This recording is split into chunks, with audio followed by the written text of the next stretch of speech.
The Mandalorian Chapter 24 is here, and thus the third season of this hit Star Wars show has been completed. And it was different. The general consensus is that this season is a huge drop in quality from season 2, which hurts even more because we had to wait 2 dang years for it. And you're probably like me, having many freaking questions. Like, what exactly happened with this season? Why is it so different than seasons 1 and 2? What's going to happen in the next season? And will the things that affected this season 3 continue to affect the rest of the seasons of this show and Star Wars as a whole? And I think the biggest question / concern of mine is, how are these different Mandalorian shows supposed to set up an incredible movie when they are all seemingly dropping in quality? We're going over all of that and more, so smash a freaking like on this video and let's begin. So I want to kind of start by doing a recap of the season as a whole, and don't worry,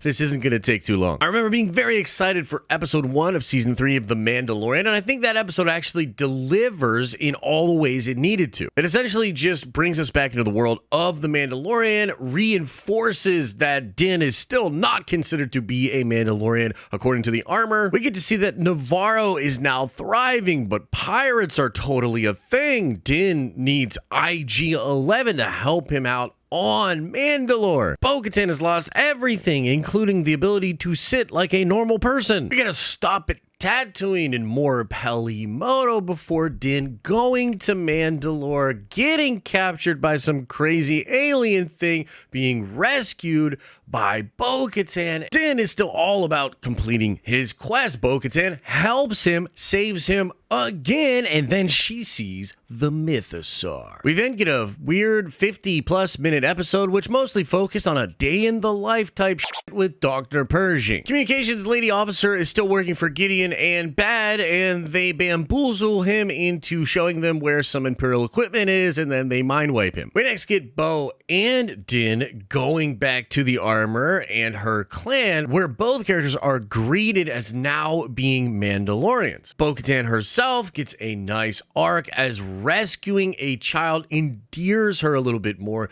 to this clan. We next see in episode 5 that the pirates are crushing Navarro, and at this moment you see a sort of intersection between the New Republic stuff and a little bit of the Mandalorian stuff. High Magistrate Grief Karga reaches out to the New Republic for aid to help get rid of these pirates on Navarro. However, they can't help Navarro out because Navarro is not a Republic world. It's an independent system. So the New Republic pilot guy tracks down where the Mandalorians are at due to R5, who's recruited to help Mando earlier in the season. Convenient. He tells Mando about what's going on Navarro, and then they all go there and kill the pirates and save the freaking day. At the end of that episode, Bo-Katan is sent on a mission to go get the other Mandalorians who abandoned her after she lost the Darksaber, and to bring all the Mandalorians together to go retake their homeworld. We then get the really cringy Jack Black and Lizzo episode, which feels like a lot of filler until finally resolving that the other Mandalorians are going to come back to Navarro with Bo-Katan. Then all the Mandalorians head together to their home planet and discover that it's actually a secret military base for the Empire, where Gideon is building clones of himself. And this all leads into the finale, where they destroy the clones, destroy Gideon, the Darksaber is destroyed, but Bo-Katan is the new leader of Mandalore. They're all chilling there. Grogu is adopted by Din Djarin officially, and now his name's Din Grogu, which is one of the stupidest fucking things I've ever seen. And the season ends for those two characters living on Navarro while doing bounty hunter jobs for the New Republic in order to train Grogu in the ways of being a Mandalorian. And that's basically the story of season 3. That's everything significant that happens. There are some loops that are closed. There are some cool things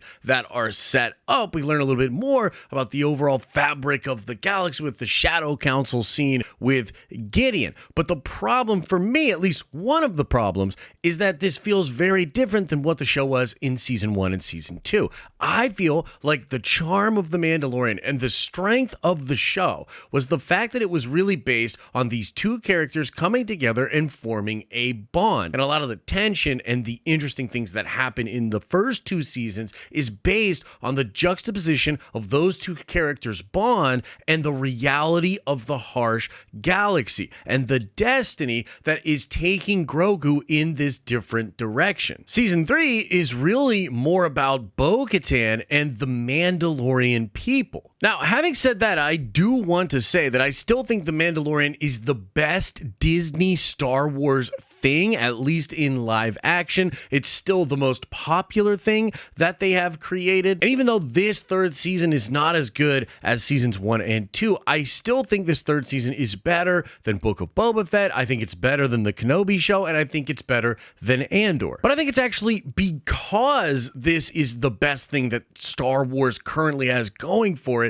that the third season being lackluster hurts so bad. Season feels like a season that's trying to get back to a status quo that existed for the show before the finale of its second season, which was absolutely epic and maybe the perfect stopping point for those two characters. I also think this season struggles with something that all Star Wars can dip into, and that's that the plot feels more like a checklist or like we are doing things than an actual flowing story. I think this comes from the fact that Star Wars as a genre is based on adventure, Buck Rogers, episodic things. Like, it is literally episodic. That's the way that Star Wars always was. It's the way that the Clone Wars is treated. And therefore, you want an adventure to come to a close in every episode. And when this is executed poorly, you get things like The Rise of Skywalker or the Solo movie. And I think season 3 really suffers from this. But I think maybe my biggest beef with this season of The Mandalorian is that it takes these really awesome concepts and threads that have interested fans for the entire show and then ultimately does nothing with them. We find out that Gideon's master plan and what he wanted Grogu for was to clone himself,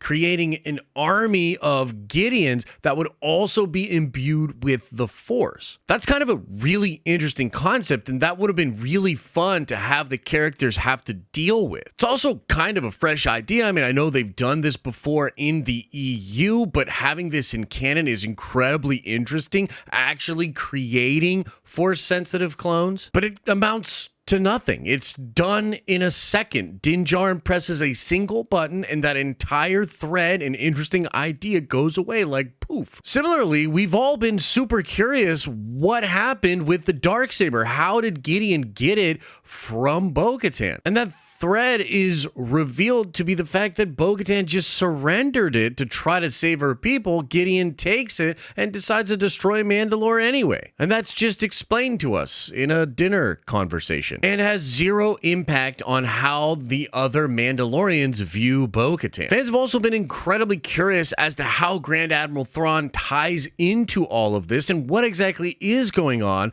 with the Empire and Gideon. And we get that resolved in an exposition council Zoom meeting. Again, a really interesting, burning question that fans had answered in a super lackluster way. And so that's my biggest gripes with this season. Again, not the worst season in the world. And I think the main thing to keep in mind after the finale is like, the show's not f***ed. Like, we are good. It can continue forward in any number of ways now. And a lot of folks, including myself, were really concerned that they were going to kill Din Djarin off, and they didn't do that. So Din's there with Grogu. They can put that story to the side, or they can choose to focus on those characters for season 4. Bo-Katan's doing her thing on Mandalore. They can focus on that if they want to for season 4. One bad season doesn't kill a hit show, but it is weird, right? And I think the logical question that fans are asking themselves, that fans have been asking themselves, is like, why? Why is this season so different?